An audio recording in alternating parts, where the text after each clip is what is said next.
Hello and welcome to Love Lust Betrayal. Please subscribe if you like our stories. My sister is severely autistic and I hate her for turning my life into a living nightmare. I hate her. That should be wrong to say, but it doesn't feel like it. Ever since my sister was born, it's like I vanished from my parents' radar. I was 6, excited to be a big sister, but that excitement faded fast. The shift was gradual but undeniable. Suddenly, I was moving into the basement because she needed to be closer to mom and dad. That hurt. The basement was creepy and cold, and I missed the warmth of being near them. Nights down there were long and lonely.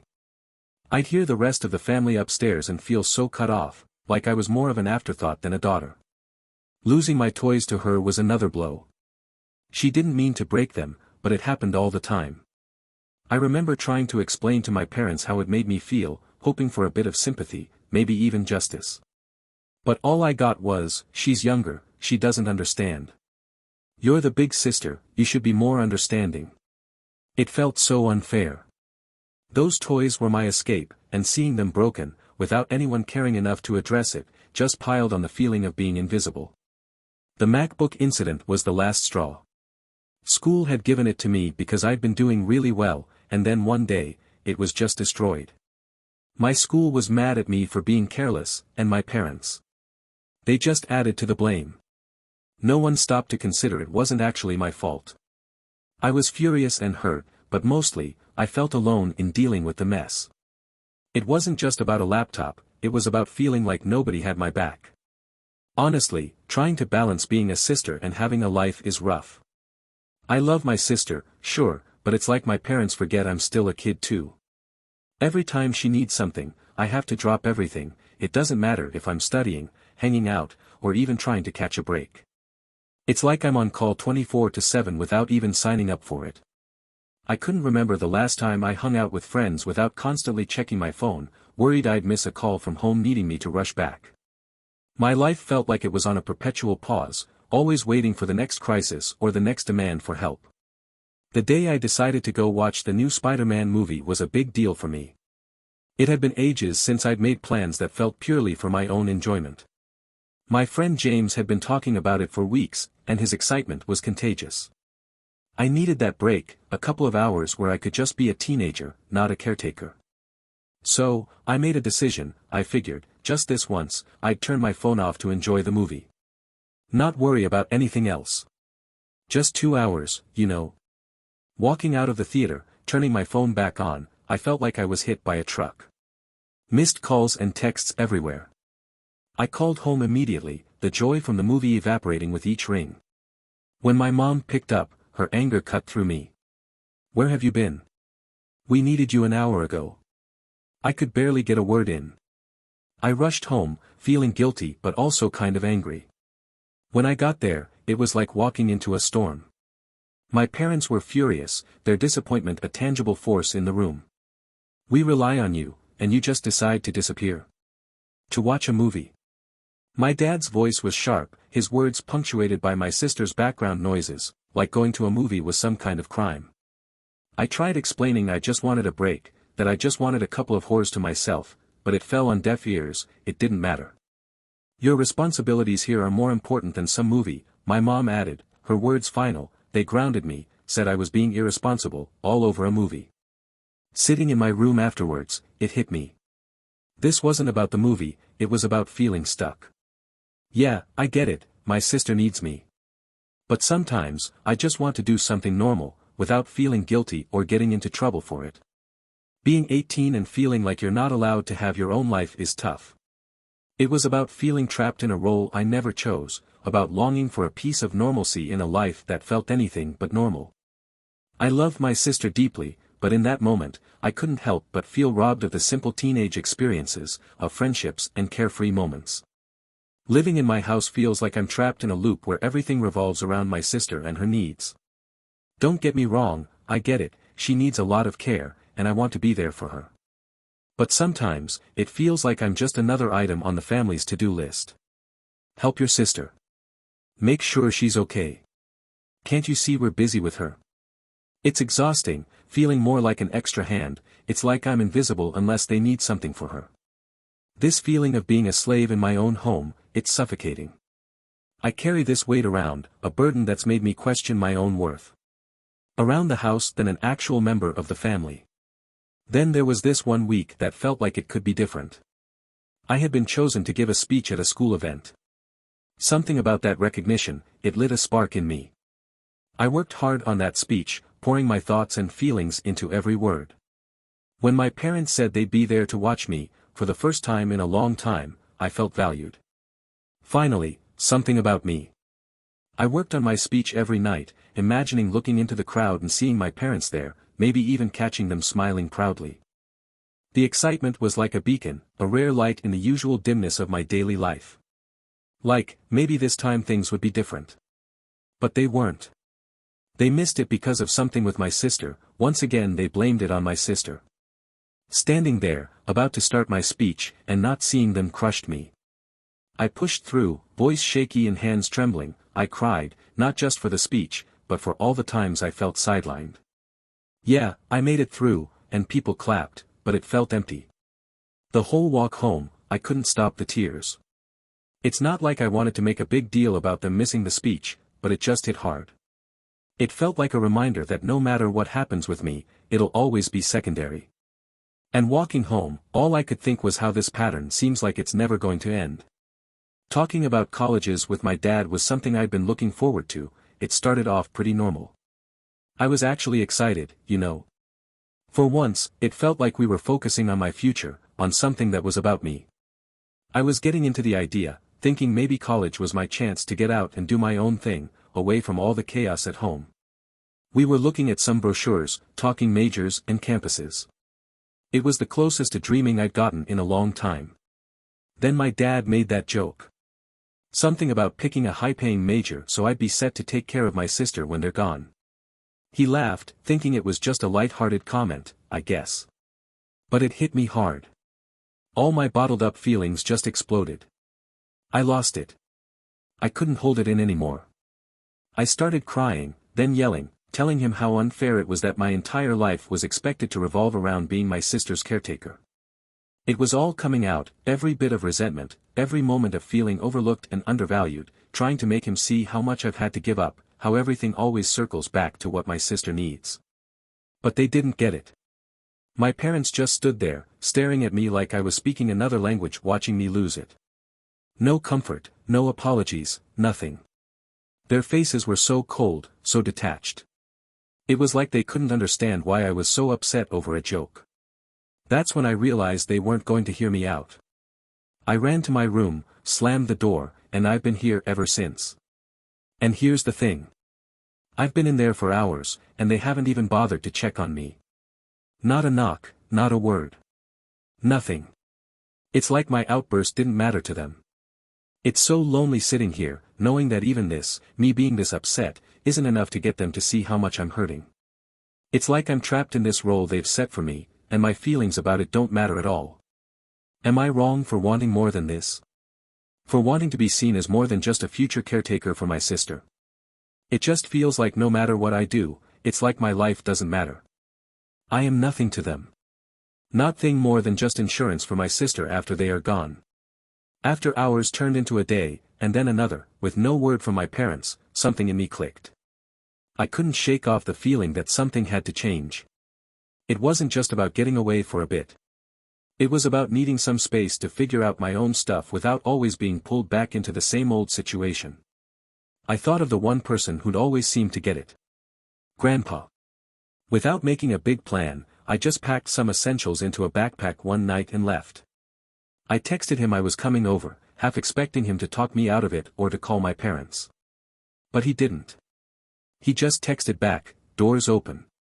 Staying with Grandpa has been eye-opening. It's not like every moment has been some deep heart-to-heart, but it's just, "Calm here." He lets me be. We've talked about college, about what I might want to do, and it's the first time in a while I've been able to think about my future without feeling guilty or stressed. He's been supportive, encouraging me to think about what I want, not what I feel obligated to do. It's weird, but in just a week here, I've felt more like myself than I have in years. We've had meals together, watched some old movies, and he's shared stories about when he was my age. It's been nice, simple, and kind of freeing. I've even started researching colleges again, this time looking at programs I'm actually interested in, not just ones that might make enough money to take care of my sister in the future. Being with Grandpa has given me a glimpse of what that might look like, and it's something I want to hold on to. Wow, thank you for all the support and love that you guys have given me. I never expected this post to reach the popularity it did. Thank you all. After thinking about it for these past few hours, you are right that I don't despise my sister. It's not her fault that she was born the way she is. My parents came to talk to me a while after my breakdown, but I was unable to bring myself to talk to them and only cried and asked them to leave. They have made arrangements with my grandfather for me to stay with him for the time being. My parents want to talk to me, but we have decided it's best I leave for now to have some space and time to collect myself. We will be sitting down and talking later this week about this issue. Thank you all again for the love and support through this. I started by telling my grandpa the story of why I broke down the way I did, and to be honest, when I finally spilled everything to Grandpa, his reaction was way more intense than I expected. I mean, I knew he'd be surprised, but he looked downright shocked, horrified. I told him all about how things have been at home, how I've basically been my sister's full-time caregiver on top of everything else, and how it all came crashing down that day with my dad's joke about college and taking care of her forever. Grandpa was seriously upset, especially when he found out that my sister was supposed to have professional help that she wasn't getting. He said a lot of stuff. He told me some things that I don't feel comfortable repeating here, but in essence my sister is supposed to be getting care from a professional and that my parents were ignoring that, but the gist was that it wasn't right or safe for me to be in that position, especially with how things were with my sister.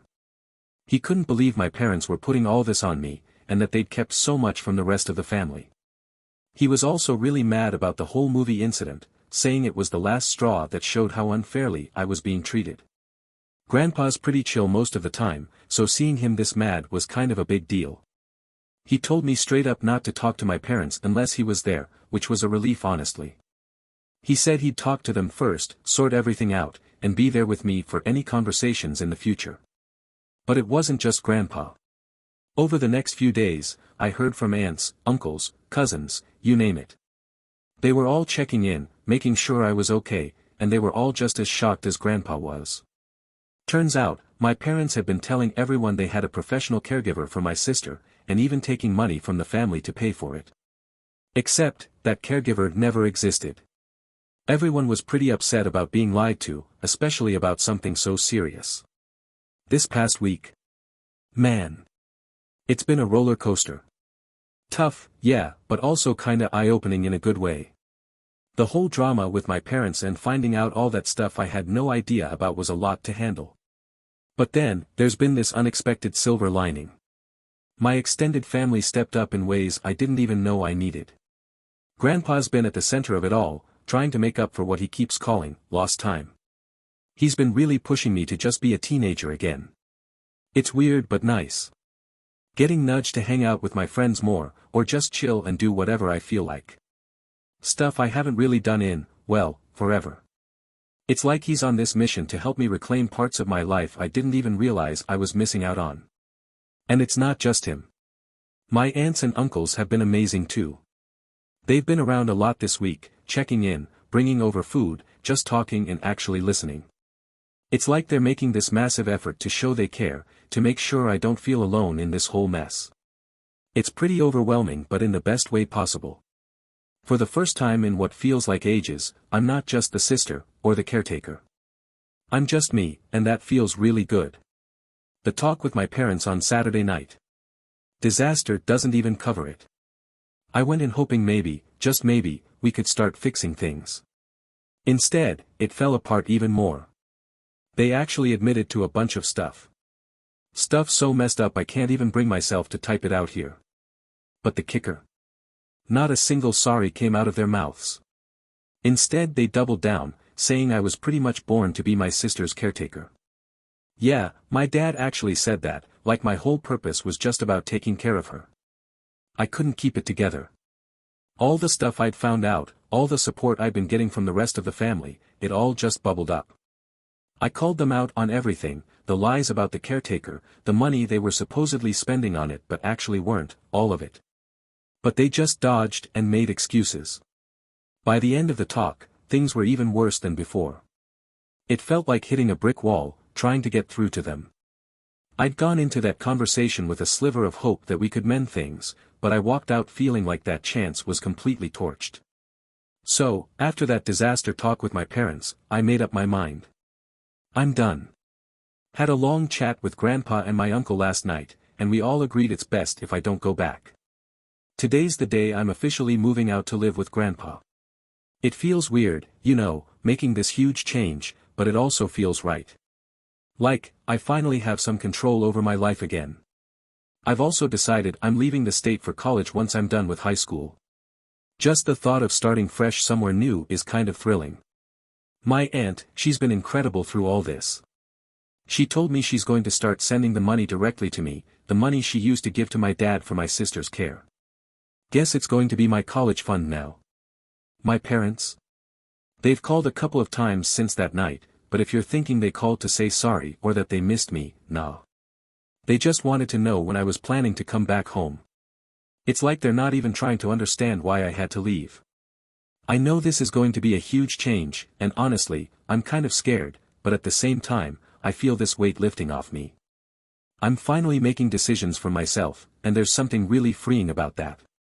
Today's just the start of something new, I guess. Deciding not to go back to my parents was tough, not gonna lie. There's this uneasy feeling sitting in my stomach, but deep down, I think it'll fade with time. The support I've been getting from my family has been unreal. It's weird. Even though I've made this big decision, feeling all their love and support makes the whole situation a bit easier to handle. But yeah, the harsh truth. I've pretty much lost my parents through all this. That realization hits hard. It's a lot to process, and sometimes I catch myself wishing things could have been different. But through all the mess, I've come to see something really important. I don't hate my sister. That anger I thought I felt towards her was misplaced. She's not the one to blame for how our parents chose to handle things. I love her, more than I can say, and hating her for something she had no control over was wrong on so many levels. I hope, someday, I can make that right. For now though, leaving is what I need to do for myself. It's about finding my own way, figuring out who I am outside of this whole situation. It's going to be a journey, but I'm ready for it. Edit. Thank you all so much. I wish I could respond to every single one of you, but my lunch only lasts so long. I'll update tonight how the move out went, but until then, thank you all. I want to say that your support has been amazing and your kindness means more to me than anyone could ever imagine. Moving out was surreal. Grandpa and my uncle were with me every step of the way, helping me pack up my life into boxes and bags. Everything that meant something to me, we took. Make sure to grab all the important stuff like my birth certificate and social security card. It felt weirdly official, like I was collecting pieces of my old life to start a new one. My parents? They were pretty much silent the whole time. Dad took off with my sister not long after I got there, leaving just my mom to watch us pack. She didn't say much, just hovered in the background. It was awkward, tense even. But then, as we were about to leave, she finally broke down. She said she loved me, that she'd miss me. After days of silence, those words hit differently. I hugged her, said goodbye. It was one of the hardest things I've ever done. Sitting in my new room at Grandpa's house, I keep replaying that moment. Did she mean what she said? After everything, it's hard to know for sure. But I want to believe she did. Right now, all I can do is focus on what's ahead. Maybe, with time, my parents and I can find a way back to each other.